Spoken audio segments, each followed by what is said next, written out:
तो hello friends, स्वागत है आप सभी का यू फॉर इंजीनियर टिप्स में। दोस्तों, आज का टॉपिक है हमारा सिविल इंजीनियरिंग से रिलेटेड कि सिविल इंजीनियरिंग के बाद आप क्या करें। अगर आप भी सिविल इंजीनियर हैं या सिविल इंजीनियर बनना चाहते हैं तो देखते रहिए वीडियो को, क्योंकि सिविल इंजीनियरिंग के बाद बहुत सी बात कंफ्यूजन हो जाता है या क्या करें सिविल इंजीनियरिंग के बाद। तो पूरा स्टेप बाय स्टेप बताने वाला हूँ मैं कि सिविल इंजीनियरिंग के बाद आप कौन से डिपार्टमेंट में जाइए। ठीक है, सबसे पहली बात आती है कंस्ट्रक्शन लाइन, और दूसरी बात आती है दोस्तों डिज़ाइनिंग, और तीसरी बात आती है गवर्नमेंट जॉब। ठीक है, तो आपको इसमें स्टेप बाय स्टेप पूरा बताने वाला हूँ कि सिविल इंजीनियरिंग के बाद आप डिज़ाइनिंग में जाए या तो फिर आप कंस्ट्रक्शन लाइन में जाए या फिर गवर्नमेंट जॉब में जाए। तो सबसे पहली बात आती है, हर एक बंदा सोचता है कि मेरी गवर्नमेंट जॉब लग जाए, लेकिन दोस्तों इतना आसान नहीं है आज के दौर में गवर्नमेंट जॉब लगना। ठीक है, लेकिन कोशिश करने वालों की कभी हार होती नहीं है, ये आपको सबको पता है। ठीक है, क्योंकि अपने अगर सिविल इंजीनियरिंग की है तो आपको गवर्नमेंट जॉब के लिए भी आपको ट्राई ज़रूर करना है, क्योंकि कोशिश करने से कुछ जाता नहीं है। ठीक है, अगर आपने कोशिश ही नहीं की है तो उसका पश्चाताप हमेशा रहता है। तो आपको क्या करना है, अगर आपने इंजीनियरिंग कर ली है तो गवर्नमेंट जॉब के लिए आप बड़ी एग्ज़ाम यूपीएससी नहीं पास कर सकते हैं। ठीक है, तो आपको क्या करना है, जूनियर इंजीनियर के लिए ही आपको अप्लाई कर देना है। ठीक है, आप जूनियर इंजीनियर के लिए ही तैयारी करें और अपनी भरपूर मेहनत के बाद आप उसमें फिर भी अगर नहीं लगते, बहुत ही कंपटीशन है, तो वो बात की बात है। अगर लग गए तो बहुत अच्छी बात है।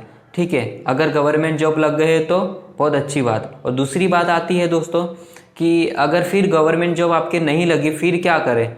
ठीक है, तो इसके बाद आप लोगों को क्या करना है, सिंपली कुछ नहीं। अगर आपने कॉलेज टाइम में आपने अगर डिज़ाइनिंग कर लिया है, ऑटोकेड कर लिया है, तो आपके लिए बहुत इंपॉर्टेंट है और बहुत अच्छी बात है, क्योंकि आपने कॉलेज टाइम में ऑटोकेड कर लिया है।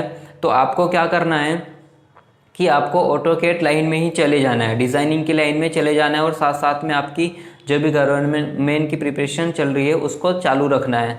ठीक है, इसके बाद आप क्या कर सकते हैं कि अगर आपने सिर्फ गवर्नमेंट का सपना छोड़ दिया है और आपने अगर सोच लिया है कि बस मेरे को इसी फील्ड में आपको आगे काम बढ़ाना है डिज़ाइनिंग के क्षेत्र में।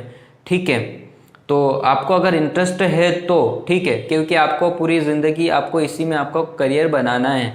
तो सबसे पहले आपको ये तीनों चीज़ें चालू करने के बाद आपको क्या करना है कि आपको सोचना है कि पहले कि मेरा इंटरेस्ट है किस में।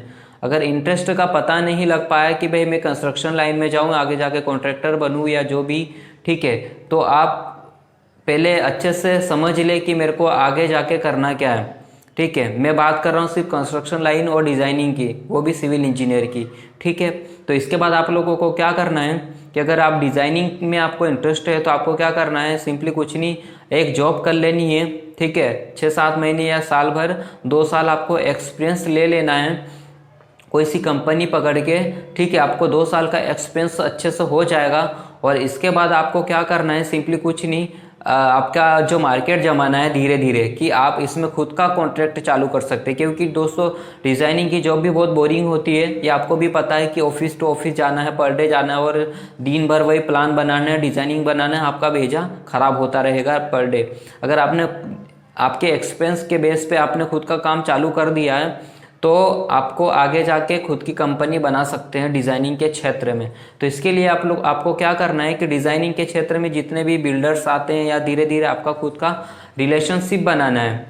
तो जो बड़े बड़े हैं कॉन्ट्रैक्टर हैं, तो वो क्या है कि धीरे धीरे कॉन्ट्रैक्ट में आएंगे और आपसे काम चालू कराएंगे। तो आपको क्या करना है, सिंपली आपका रजिस्ट्रेशन कराना है, आपका लाइसेंस बनाना है, जो 2 साल एक्सपीरियंस के बाद बन जाता है। और इसके बाद आपको क्या करना है, लाइसेंस बना के बाद एक ऑफिस खोलना है और धीरे से धीरे आपको काम बढ़ाना है कि खुद का सेटअप चालू हो जाएगा। ठीक है, डिज़ाइनिंग खुद ही बनाओगे और खुद का काम मिल जाएगा, और खुद का जो भी रेट चल रहा है मार्केट में उस हिसाब से लेके आप अच्छे से अच्छे पैसा कमा सकते हैं। ये था बिल्डिंग वर्क्स का। ठीक है, और दूसरी बात आती है कंस्ट्रक्शन लाइन। ठीक है, कंस्ट्रक्शन लाइन में आप क्या कर सकते हैं, कंस्ट्रक्शन लाइन में दोस्तों इसमें भी आगे जाके आपको कंस्ट्रक्शन लाइन में भी फिर जाके आपको चूज़ करना है कि मेरे को बिल्डिंग क्षेत्र में जाना है, या साइड इंजीनियर बिल्डिंग का बनना है, या रोड का बनना है, या आगे जाके कौन सा डैम पुल वगैरह जो भी है, इसमें आपको आगे जाके करियर बनाना है। तो ये इंटरेस्ट आपको किस में, ये चूज सिलेक्शन करने के बाद अगर आपको रोड में इंटरेस्ट है या फिर आपको बिल्डिंग में है, तो अगर आपको रोड में है तो आपको क्या करना है, सिंपली कुछ नहीं, जॉब करना है, सेम प्रोसेस है। और इसके बाद आप इसमें भी बहुत बड़े काम ले सकते हैं, PWD, RES, ठीक है, ये जितने भी डिपार्टमेंट हैं इसमें सारे में आप वर्क कर सकते हैं। रोड हो गया, पुल हो गया, डैम हो गया, ठीक है, बड़े से बड़े कॉन्ट्रैक्टर बन सकते हैं ये सिविल इंजीनियरिंग बनने के बाद, जिसको बोलते हैं हम सिविल कॉन्ट्रैक्टर, ठीक है। तो दोस्तों ये बहुत इंपॉर्टेंट टॉपिक है, क्योंकि सिविल इंजीनियरिंग के बाद दोस्तों बहुत सी बार कंफ्यूजन रहता है कि मैं सिविल डिज़ाइनिंग में जाऊं या फिर कंस्ट्रक्शन में जाऊं या गवर्नमेंट जॉब में जाऊं, नॉन टेक्निकल में जाऊं। पूरा दिमाग में पूरा मटेरियल भरा रहता है, तो डिसीजन हम नहीं ले पाते हैं कि हमें कौन सी फील्ड में जाऊं, ठीक है। तो सबसे पहले आपको ये सब छोड़ छाड़ के आपको क्या करना है कि आपको एक लक्ष्य कर लेना है कि भाई मेरे को इसी फील्ड में जाना हो और पूरा समय उसी को दूंगा। इसके बाद में आप कॉन्ट्रैक्टर बनने के बाद आप इसमें बड़े बड़े कॉन्ट्रैक्टर से मिलके आप इसमें अपनी खुद की कंपनी भी बना सकते हैं, ठीक है, एक्सपीरियंस के बेस पे, ठीक है। जो भी काम होता है दोस्तों एक्सपीरियंस के बेस पे ही, अगर आपने अच्छा से काम चालू कर दिया, आप सक्सेसफुल हो गए, तो आगे जाके आप बड़े से बड़े इंजीनियर को भी आप नौकरी दोगे, ठीक है। तो ये टॉपिक था हमारा दोस्तों कि सिविल इंजीनियरिंग के बाद क्या करें, कौन सी फील्ड में जाए। दोस्तों अगर वीडियो आपको थोड़ा सा भी मदद मिला, थोड़ा सा भी नॉलेज मिला, तो सब्सक्राइब कर दो और वीडियो को लाइक कर दो। मिलते हैं नेक्स्ट वीडियो में।